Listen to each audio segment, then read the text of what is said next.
పూజ మందిరాన్ని ఎన్ని రోజులకు ఒకసారి పరిశుభ్రపరచుకోవాలి? ఓం నమఃశివాయ. శ్రీ గురుభ్యో నమః. శ్రీ మాత్రే నమః. మనం ప్రతినిత్యం ఏదో ఒక దేవుణ్ణి పూజిస్తూనే ఉంటాము. హిందువులకు పూజ చేయడం అనేది ఒక పవిత్ర కార్యము. దేవుని మనిషిని కలిపే ఏకైక బంధము పూజ. ప్రతినిత్యం పూజ చేయడం వలన ఆ ఇంట్లో దేవతలు తిరుగుతూ ఉంటారని మన హిందువులు నమ్ముతారు. ఎక్కడైతే దేవుని పూజిస్తారో అక్కడ అష్ట ఐశ్వర్యాలు కలుగుతాయి. అలాంటి పూజా మందిరాన్ని ఎప్పుడు శుభ్రపరచుకోవాలి, ఎలా శుభ్రపరచుకోవాలి అనే విషయాల గురించి మనం ఈ వీడియోలో తెలుసుకుందాం. అయితే వీడియోలోకి వెళ్లే ముందు మా తరఫు నుంచి చిన్న విన్నపము.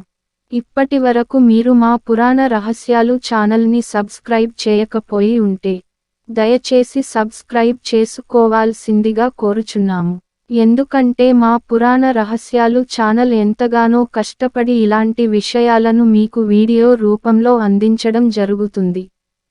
కనుక మీరు మా వీడియోస్ని మిస్ అవ్వకుండా చూడాలి అనుకుంటే మా ఛానల్ని సబ్స్క్రైబ్ చేయవలసిందిగా కోరుచున్నాము. ఇప్పుడు మనం వీడియోలోకి వెళ్దాము. పూజ మందిరాన్ని ఎప్పుడూ కూడా పరిశుభ్రంగా ఉంచుకోవాలి. అలా అని ఎప్పుడు పడితే అప్పుడు పూజా మందిరాన్ని శుభ్రపరచకూడదు. ఇంట్లో మాంసాహారం తినేవాళ్ళు అయితే పూజ మందిరానికి తినే పదార్థాలు అంటుకోకుండా చూడాలి. పూజా మందిరండి ప్రతి గురువారం శుభ్రపరచుకోవచ్చు అని పురాణాలు చెబుతున్నాయి. అయితే కొన్ని పండగల రోజులలో పూజ మందిరం శుభ్రపరచాల్సిన అవసరం వస్తే పండుగకు ముందు రోజులోనే శుభ్రపరచుకోవాలి. పూజా మందిరాన్ని ఎలా పడితే అలా శుభ్రపరచకూడదు. పూజా మందిరాన్ని శుభ్రపరచడానికి కొన్ని నియమాలు కూడా ఉన్నాయి. అవి ఏమిటో మనం ఇప్పుడు తెలుసుకుందాము. పూజా మందిరాన్ని శుభ్రపరచడానికి కుంచి చీపిరి లేదా పుల్లల చీపిరి గాని వినియోగించరాదు. ఒక మెత్తటి క్లాత్తో పూజా మందిరాన్ని పరిశుభ్రపరచుకోవాలి.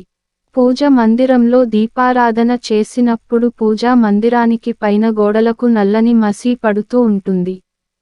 ఆ మసిని తప్పనిసరిగా శుభ్రపరచుకోవాలి. పూర్తిగా పొడి క్లాత్తో లేదా తడి క్లాత్తో పూజా మందిరాన్ని శుభ్రపరచిన తర్వాత ఆ పూజా మందిరంలో అక్షింతలు తయారు చేసే కొంచెం చల్లుకోవాలి. తరువాత పేపర్ గాని లేదా తెల్లని వస్త్రము కానీ పూజా మందిరంలో పరచుకుని తరువాత దేవుని చిత్రపటాలను పూజా మందిరంలో పెట్టుకోవాలి. అంతేకానీ లేరుగా పూజ మందిరంలో దేవుని విగ్రహాలు పెట్టకూడదు. దేవుని విగ్రహాలు శుభ్రపరిచేటప్పుడు పొడి వస్త్రముతో దేవుని విగ్రహాల పైన ఉన్న పసుపు, కుంకుమలు మరియు బూజుని దులిపి గంధముతో బొట్లు పెట్టుకోవాలి.